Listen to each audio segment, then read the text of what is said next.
Thank you. Cold drinks একটা দেন। হ্যাঁ অবশ্যই স্যার।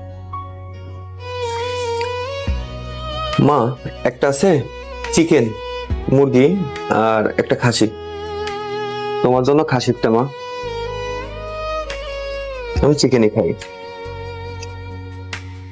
একলা ঘরে প্রদীপ জ্বলে, তুমি পাশে নেই মা।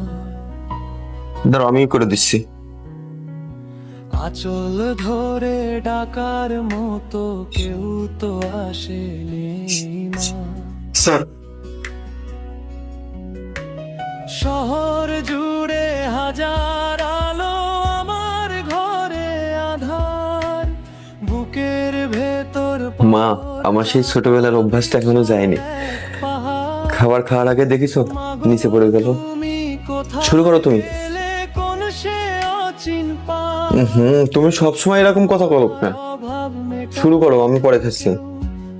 আসে। আচ্ছা, আমি খাসিটা নিবানি, আগে এটাতে খাই, তুমি অর্ধেক এটা খাও, তার আমি অর্ধেক এটা খাই। নাও শুরু করো।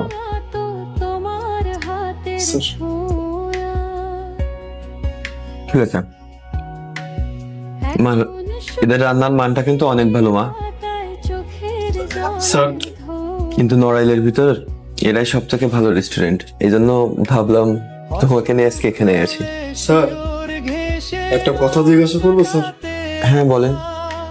আপনি মানুষ একজন, আবার ট্রেনিং অর্ডার দিলেন 2টা, পাশে কেউ নাই, আপনি কার সঙ্গে কথা বলতেছেন স্যার? আমার মায়ের সাথে।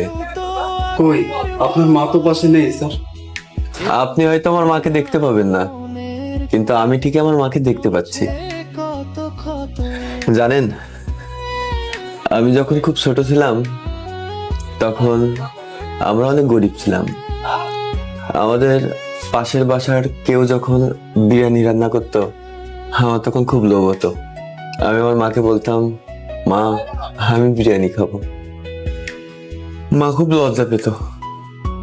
তারপর মা ওই বাড়িতে যেয়ে আমার জন্য বিরিয়ানি চেয়ে নিয়ে আসতো ভাই, আর আমি সেটা খাইতাম।